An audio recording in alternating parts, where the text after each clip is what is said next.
नमस्कार स्टूडेंट्स।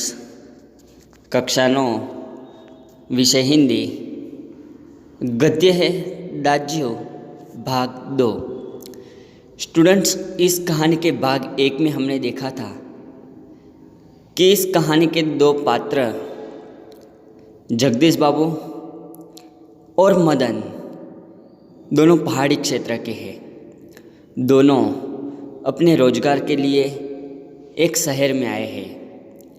जगदीश बाबू एक अधिकारी के रूप में आए हैं और मदन जो है वो एक बाल श्रमिक के रूप में आया है। और जगदीश बाबू और मदन की दोनों की मुलाकात एक कैफ़े में होती है। दोनों पहले तो अजनबीपन में रहे।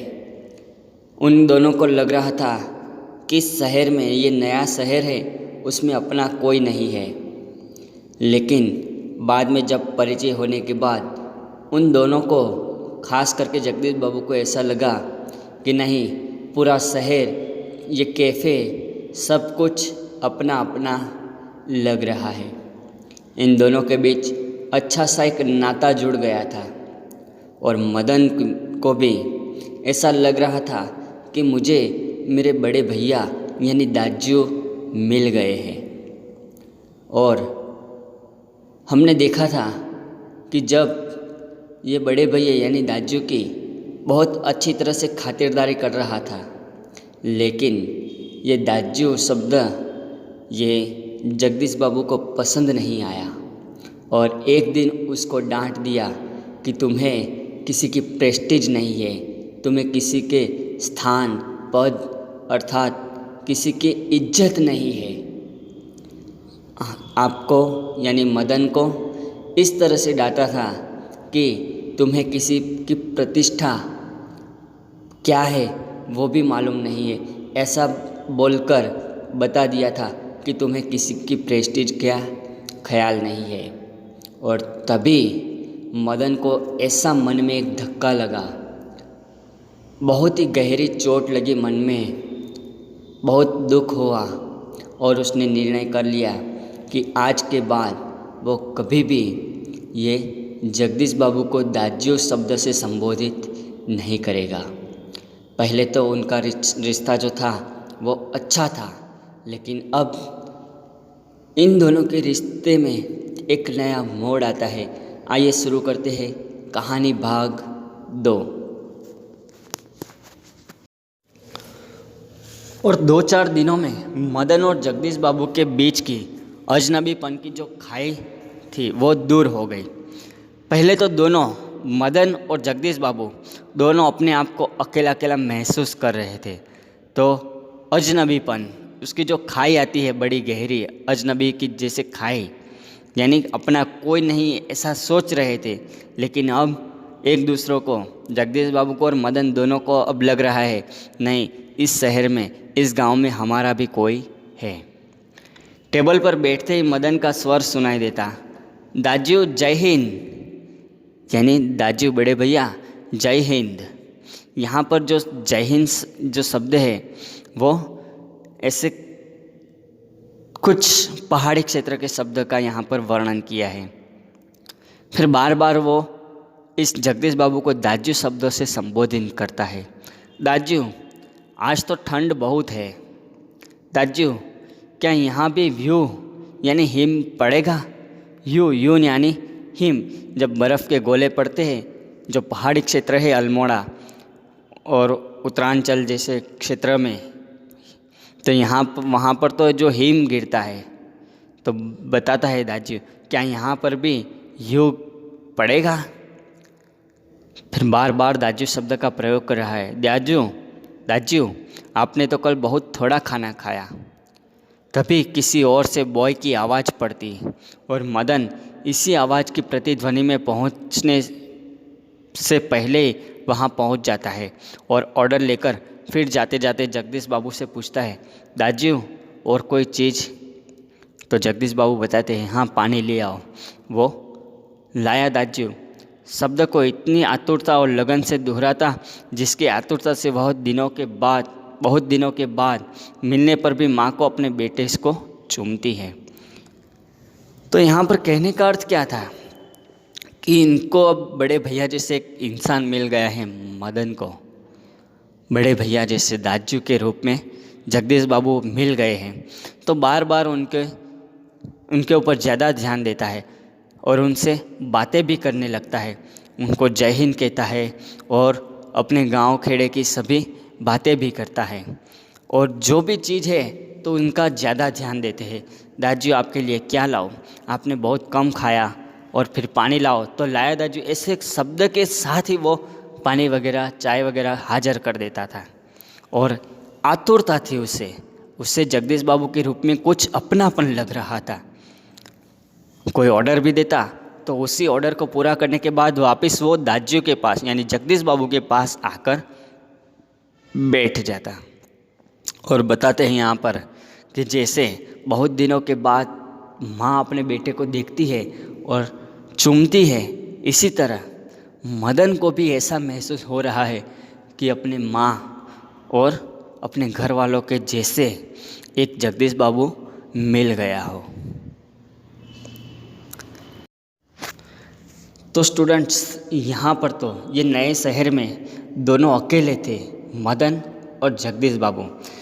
लेकिन अब मदन और जगदीश बाबू दोनों में पहचान हो गई है, एक दूसरे को जानने लगे हैं, दोनों एक दूसरे को अभी जानने लगते हैं, वार्तालाप भी कर रहे हैं। तो उनकी जो अपनत्वहीन की जो खाई थी वो अब दूर हो लगी है।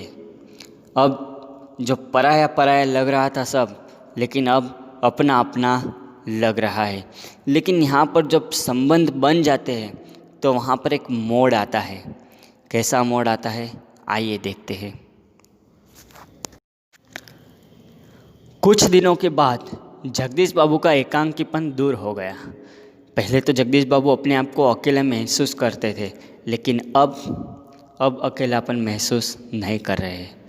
उन्हें अब चौक कैफ़े ही नहीं, सारा शहर अपनेपन के रंग में रंगा हुआ सा लगने लगा।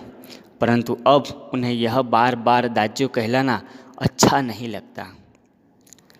पहले तो जगदीश बाबू आए थे तो अकेले थे, लेकिन अब उन्हें लग रहा है मदन ही नहीं, ये चौक, ये कैफ़े, सारा शहर अपना अपना लग रहा है। और ये एक सामान्य रूप से जो एक बाल श्रमिक है वो उनको दाजू कहे, बड़े भैया कहे, वो उनको अच्छा नहीं लगता। और यह मदन ही था कि दूसरे टेबल से भी दाजू दाजू कहकर चिल्लाता था। तभी उस जगदीश बाबू ने मदन को बुलाया, मदन इधर आओ। और आया दाजू कहकर मदन भी दौड़ा। दाजू शब्द की आवृत्ति पर जगदीश बाबू के मध्यम वर्ग के संस्कार जाग उठे। अपनत्व की पतली डोर अहम की तेज धार के आगे न टिक सकी।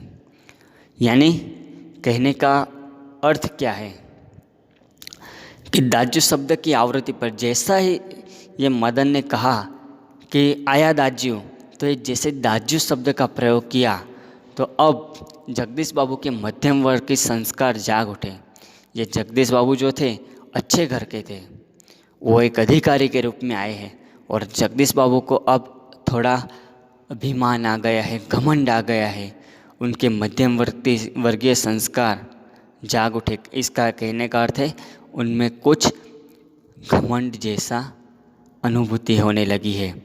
और अपनत्व की जो पतली डोरी जो अभी अभी उन दोनों के बीच परिचय हुआ था और दोनों पहले अकेलेपन से अब सब कुछ अपनत्व, उन्हें अपना अपना इंसान लग रहे थे, तो वो डोर अहम के आगे न टिक सकी। अहम यानी घमंड, अभिमान, उसके आगे न टिक सकी। यानी जगदीश बाबू के अंदर घमंड अब आ गया है। और दाजू चाय लाओ, ऐसा कहकर मदन ने एक सवाल किया। दाजू आपके लिए चाय लाऊं? चाय नहीं, लेकिन यह दाजू दाजू क्या चिल्लाते रहते हो दिन रात? किसी की प्रेस्टीज क्या ख्याल भी नहीं है तुम्हें? यानी मदन को क्या बोल दिया कि मैं तुम्हारा दाजू नहीं हूँ, तुम मुझे दाजू दाजू कर यानी बड़े भैया कहकर चिल्ला मत। तुमको किसी की प्रेस्टीज का अर्थ होता है इज्जत, तुम्हें किसी की इज्जत का ख्याल नहीं है तुम्हें, ऐसा कहकर डांट दिया। जगदीश बाबू का मुंह क्रोध के कारण तमतमा गया। तमतमा जाना यानी बहुत क्रोधित हो जाना, यानी जगदीश बाबू के अंदर अब घमंड आ गया है और उन्होंने ये मदन को डांट दिया कि तुम दाजू कहते हो मुझे अच्छा नहीं लगता, मेरी प्रेस्टीज का ख्याल करो, यानी मेरी इज्जत का ख्याल करो, मैं एक अधिकारी हूँ, ऐसा उनका कहने का अर्थ था। शब्दों पर अधिकारी भी न रहा। क्या पता मदन को डांटते वक्त उन्होंने जब कहा था कि प्रेस्टीज का ख्याल नहीं है, तो प्रेस्टीज शब्द का अर्थ भी ये मदन नहीं जानता होगा। यह भी उन्हें ध्यान नहीं रहा, पर मदन बिना समझाए सब कुछ समझ गया। मदन पढ़ा लिखा नहीं था, उसको पता नहीं था कि प्रेस्टीज यानी इज्जत, लेकिन डांटा जरूर है। अब वो समझ गया है कि नहीं, मैं जब उन्हें दाजू दाजू कहकर चिल्लाता हूँ तो उन्हें अच्छा नहीं लगा।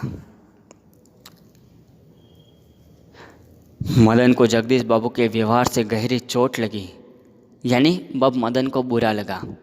मैनेजर से सिर दर्द का बहाना कर वह घुटनों में सर देकर कोठरी में सिसकियाँ भर भर रो रहा था। जो अब डांटा है इसलिए मदन को बहुत बुरा लगा।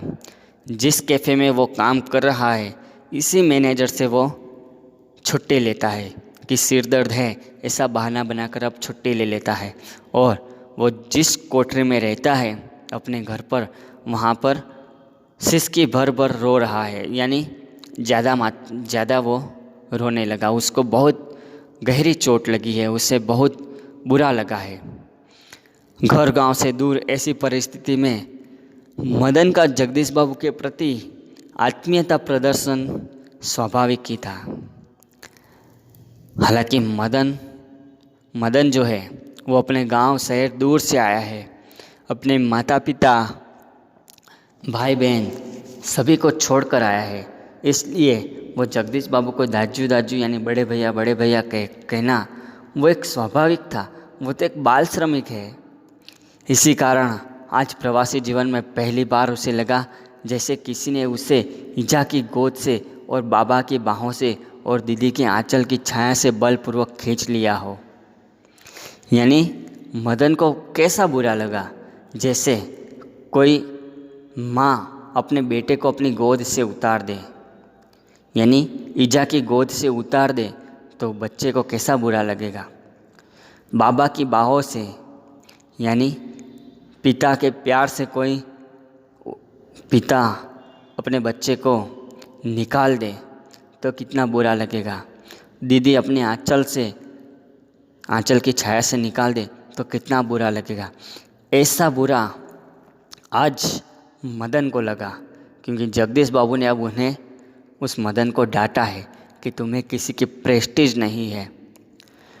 परंतु भावुकता स्थायी नहीं हो रही, वो रोने लगे और अंतर की उमड़ती हुई वेदना आँखों की राह बाहर निकल लेने पर मनुष्य जो भी निश्चय करता है वह भावुक क्षणों की अपेक्षा अधिक विवेकपूर्ण होता है। स्टूडेंट, ये जो शब्द है आपको बहुत ध्यान रखना है कि अंतर की घुमड़ती हुई वेदना आँखों की राह पर बाहर निकल लेने पर मनुष्य जो भी निश्चय करता है वह भावुक क्षणों की अपेक्षा अधिक विवेकपूर्ण होता है। यानी उनका कहने का अर्थ ये था कि अब मदन को बुरा लगा है, वो रोने लगा है। अब उसके दिल में जो चोट आई है, जब डांटा है, उसको जो बुरा लगा है, तो जो उसको वेदना हो रही है, जो उसको पीड़ा हो रही है, जो दर्द होने लगा है उसे मन में, तो इसी वेदना आँखों की राह पर बाहर निकलने लगी। यानी आँखों के राह पर बाहर निकलने लगी, यानी अब वो रो रहा है तो उससे इसी वेदना जो है वो आंसू बनकर अब निकलने लगे हैं। अब वो बहुत रो रहा है तो आंसू बनकर उसकी वेदना, उसकी पीड़ा बाहर आ रही है। और इसी समय जब रोते वक्त मनुष्य जो भी निश्चय करता है, रोते समय हमें कभी दर्द होने लगा है, कहीं बुरा लगा हो, और इस समय मनुष्य जो भी निश्चय करता है वो भावुक क्षणों की अपेक्षा अधिक विवेकपूर्ण होता है। यानी उस समय जब हमें बुरा लगता है और हम निश्चय करते हैं कि नहीं, आज के बाद मैं उससे कभी नहीं बोलूँगा, तब वो उसमें जो विवेक रहता है, स्वाभिमान देखने को मिलता है, वो अच्छी तरह से हमें देखने को मिलेगा। हम आम उदाहरण में भी देखते हैं कि कहीं कहीं जगह पर हमारा कोई मित्र है या किसी इंसान ने बता दिया कि मैं तेरे साथ बात नहीं करूँगा, तो हमें भी ऐसा लग रहा है कि नहीं, क्या हुआ। लेकिन जब ज़्यादा मात्रा में हमें बहुत बुरा लग रहा है तो हम रोने लगते हैं, और रोते वक्त जब हमारे आंसू निकलते हैं तब हम जो भी निर्णय करते हैं कि नहीं, इसने मुझे मना किया कि मेरे साथ मत बातें करना, तो अब मैं उसके साथ बातें भी नहीं करूँगा। कोई इंसान कहता है अब मेरे घर मत आना, तो इंसान को बहुत ठेस लगती है, बुरा लगता है, और वो भी रोते समय बताता है कि नहीं, अब इसके घर में कभी नहीं जाऊँगा। तो वो जो निर्णय होता है एकदम पक्का निर्णय होता है। फिर चाहे वो लाख बार बुलाए, फिर भी वो उसके घर नहीं जाएगा, नहीं जाएगा और नहीं जाएगा। इसके अंदर एक स्वाभिमान रहता है। तो ये जो स्वाभिमान रहता है वो कभी कभी अच्छे कार्य के लिए हमें प्रेरित करता है। तो अब मदन ने भी रोते रोते निर्णय कर लिया है कि जगदीश बाबू को कभी भी दाज्यू ऐसे शब्द से संबोधित नहीं करेगा। वो अधिकारी है, वो घमंडी है, तो भले ही रहे, लेकिन अब जगदीश बाबू को वो दाज्यू शब्द से नहीं बुलाएगा। और 2-3 दिनों के बाद मदन पूर्ववत काम करने लगा। पूर्ववत यानी पहले जैसे कैफ़े में काम करता था, इसी तरह अब वो वापस काम करने लगा। तो दूसरे दिन कैफ़े में जाते हुए अचानक ही जगदीश बाबू की भेंट बचपन के सहपाठी हेमंत से हो गई। अब हेमंत और ये जगदीश बाबू है, कैफ़े में जा रहे थे चाय पीने और सिगरेट पीने, तो उनके सहपाठी यानी साथ पढ़ने वाला उनका जो एक मित्र था हेमंत, उससे उनकी भेंट हो गई। तो कैफ़े में पहुंचकर जगदीश बाबू ने इशारे से मदन को बुलाया। पहले तो बुलाया, लेकिन अब इशारे से बुलाया, परंतु उन्हें लगा जैसे वह उनसे दूर दूर रहने का प्रयत्न कर रहा हो। अब मदन उनके पास नहीं आ रहा है। पहले तो बार बार मदन उनके पास ही बैठता था। दाजू जय हिंद, दाजू आज तो ठंड बहुत है, आज आपने बहुत कम खाना खाया, ऐसे कहकर बार बार दाजू दाजू कहता था। लेकिन अब उनसे दूर रहने का ये प्रयत्न कर रहा है। दूसरी बार बुलाने पर ही मदन आया। आज उसके मुंह पर वह मुस्कान न थी, न ही उसने क्या लाऊं दाजू ऐसा कहा। अब मदन को तो बुरा लगा है, इसलिए वो क्यों कहेगा, वो क्यों मुस्कुराएगा, उनको स्माइल भी नहीं दी। स्वयं जगदीश बाबू को ही कहना पड़ा 2 चाय 2 ऑमलेट ऐसा ऑर्डर दिया। परंतु जब भी लाया दाजू कहने की अपेक्षा उसने अब क्या बोला, लाया साहब ऐसा बताया। पहले तो तुरंत ले आता था, लाया दाजू ऐसा कहकर तुरंत स्फूर्ति से काम कर रहा था। लेकिन अब उसने शब्द का जो प्रयोग किया है, दाजू की जगह उसने साहब का शब्द का प्रयोग किया। लाया साहब कह के वर चल दिया, मानो दोनों अपरिचित हो, जैसे दोनों एक दूसरे को जानते न हो। इसी तरह मदन और जगदीश बाबू दोनों अलग अलग व्यवहार कर रहे हैं। तभी ये जगदीश बाबू का जो मित्र था, सहपाठी उनका मित्र हेमंत, उसने अनुमान लगाकर पूछा कि जो लड़का है शायद पहाड़िया है, ऐसा प्रश्न किया। तो जगदीश बाबू ने हाँ कहकर रूखा सा उत्तर दे दिया। जगदीश बाबू ने और वार्तालाप का विषय ही बदल दिया। मदन चाय ले आया। तभी हेमंत ने ये मदन से एक प्रश्न किया, क्या नाम है तुम्हारा? हेमंत ने एहसान चढ़ाने की गरज से ऐसा पूछा। कुछ क्षणों के लिए टेबल पर गंभीर मौन छा गया। जगदीश बाबू को भी पता था, मदन को भी पता था, लेकिन हेमंत को पता नहीं था। और दोनों हेमंत और जगदीश बाबू के बीच जो हुआ वो हेमंत को पता नहीं है। इसलिए कुछ क्षण के लिए टेबल पर गंभीर मौन छा गया। जगदीश बाबू की आंखें चाय की प्याली पर ही झुकी रही।